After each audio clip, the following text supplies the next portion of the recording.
Tonight on News 3 New Mexico, a local business owner is giving back. And what can we expect from this week's weather? Find out in my full weather forecast. And a new brewery has opened in Clovis. News 3 New Mexico starts right now. News 3 New Mexico, your local source for news, sports, and first weather. Good evening and welcome to News 3 New Mexico. I'm Landry Senna. The New Mexico Department of Health has updated its red to green county map. More than a third of the state has reached a less restrictive level. Here are the current standings of a few eastern New Mexico counties. DeBaca, Harding, Quay, and Union all reached the turquoise level. Lee and Roosevelt have reached the green. Curry, Mora, Eddy, and Chavez are in the yellow, and Guadalupe is still in the red. As counties continue to climb the red to turquoise framework, restrictions are loosened and activities like indoor dining and social gatherings may increase capacity. For more information on where your county stands and what that means, you can visit nmhealth.org. The New Mexico Public Education Department and the Department of Health announced some big news earlier this week. All schools in the state are now cleared to begin full re-entry by April 5th. Clovis Municipal Schools sent out a release on Monday saying they plan to return to full re-entry on March 19th. Here in Portales, Superintendent Johnny Kane sent out a release saying they plan to go back on March 23rd.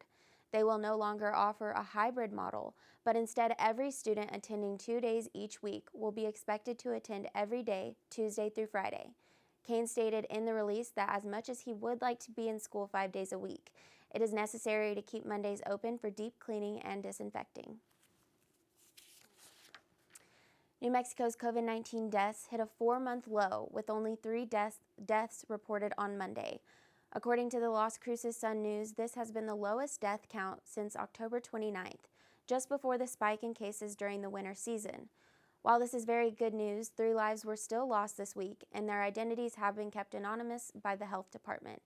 They described one was a female in her 80s in Bernalillo County, another a female resident of the Retreat Healthcare Facility in Rio Rancho in her 70s, and the last a female Socorro County resident in her 70s who had been hospitalized.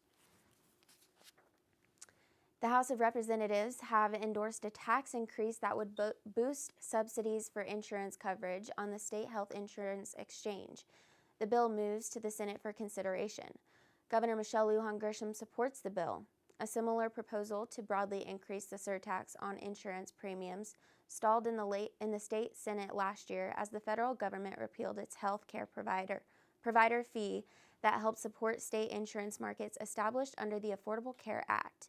House Republicans stood in unified opposition to the surtax increase, citing concerns about small businesses. Well, Owen, it's been nice. As much as I am a lover of the winter season, it has still been nice to see some people out walking and jogging and walking their dogs, but there's been a lot of wind. So what do you have to say about that? Well, it's good that you bring up wind, actually, because that brings up something that I wanted to talk about with everyone. I don't like to get serious too often, but we got to over here on the maps. So you see here that we're getting a lot of gusting here on Wednesday and Thursday, winds up to 50 miles per hour. And that means with the relatively low humidity that we do have a fire weather warning here. So please do be cautious. Try to make sure that you're not doing anything involving fire outdoors during this time, as it's just potentially an unnecessary risk. So be careful, and I'll tell you more about the full weather once you get back to me. Back to you, Landry. Police in Las Cruces say no charges are being filed against the 18-year-old driver of a minivan that fatally struck the school superintendent for New Mexico's second largest city. Karen Trujillo, a former leader of the state public education department, was hit February 25th while walking her 2 dogs and died at a hospital from her injuries. Police said Monday that investigators determined the minivan was traveling within a safe range of speed for the roadway where the crash occurred, and Trujillo was walking in the roadway. Investigators also believe the 50-year-old Trujillo was wearing earbuds and likely was unable to hear the vehicle approaching. On Monday, the Department of Health announced that New Mexico families who receive Women, Infant, and Children, or WIC benefits, may now shop online. The The new online shopping platform rolls out at 3 store locations beginning Monday, March 8th. The 3 stores are SNS in Clovis, Bullock's in Truth or Consequences, La Finca Meat Market No. 2 in Las Cruces. Another 10 stores will be added within the next 2 or 4 weeks, with more stores following across the state. For more information about these stores and to see which stores may offer WIC online shopping in your area, please visit nmwic.org, click on Shopping with WIC, and then Online Shopping.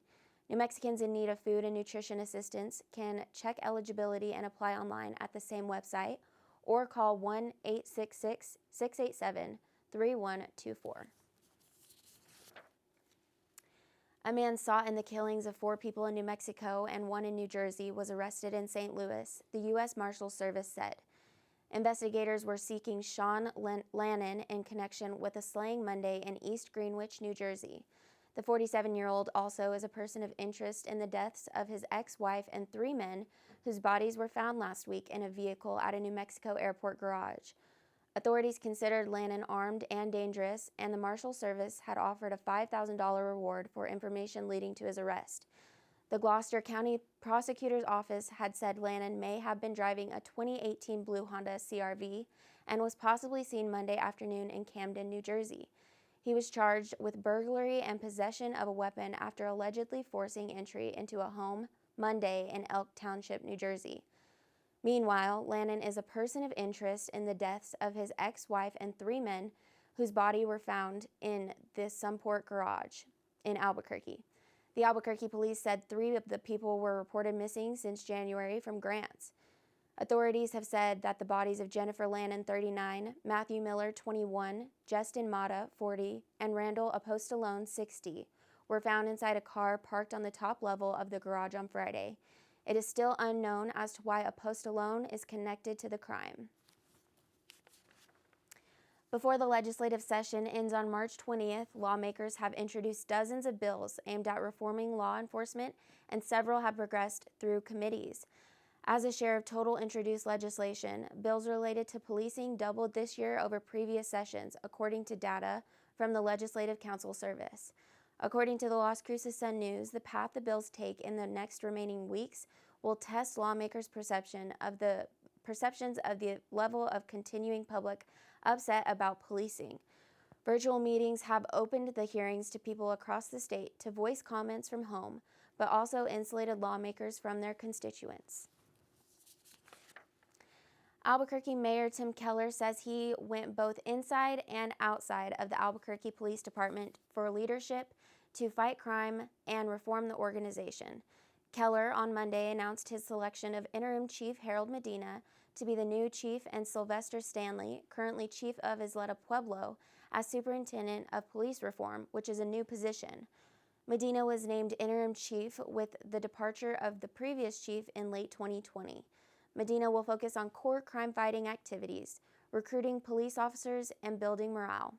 Stanley will oversee discipline of officers as well as the department's academy and internal affairs division, and work with the U.S. Department of Justice. We will have weather with Owen after this break, but first, here's a look at today's financial markets.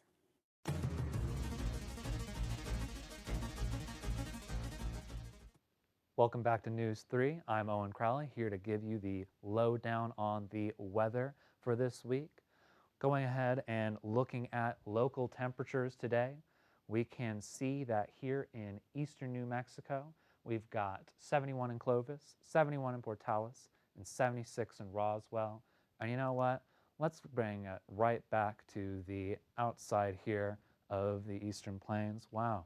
Listen, sometimes you just have technical troubles. It's a fact of life. I wanted to get you guys up here in the northwest here. We can see that it's going to be a little chilly, 51 in Farmington, 48 in Gallup, and that's going to kind of creep into the central mountains here with 54 in Santa Fe and 59 in Albuquerque, but I trust you guys, you're going to be fine. Unnecessary zoom, but like I said, sometimes these things happen.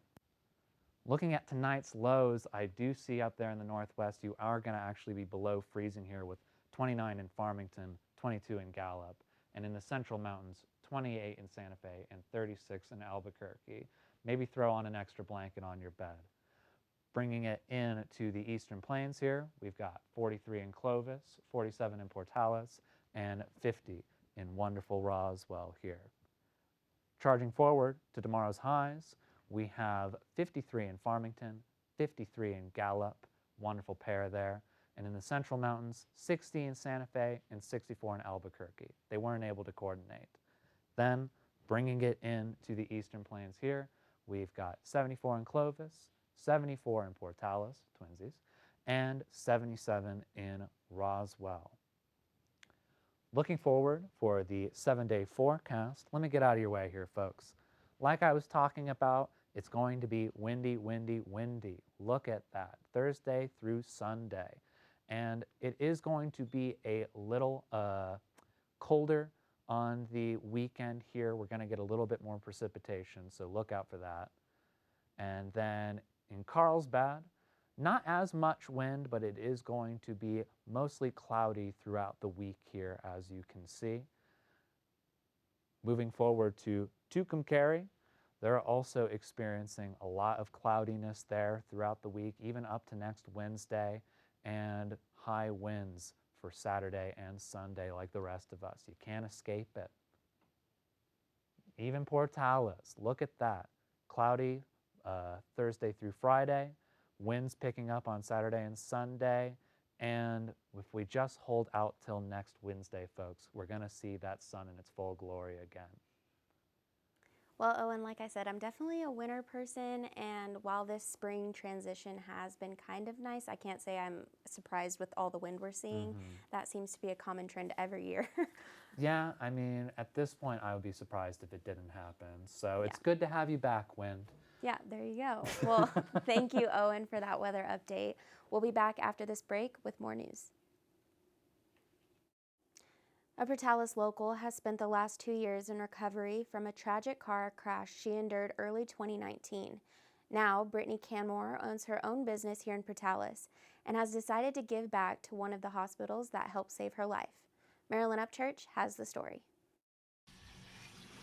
A beauty shop in Portales is using the month of March to donate to a good cause. Brittany Canmore, owner of Brittany's Beauty Bar, will be donating to Craig Rehabilitation Hospital in Colorado, the same hospital that took care of her after being in a tragic car crash. So I'm doing March donations. So March is actually TBI Awareness Month, traumatic brain injury.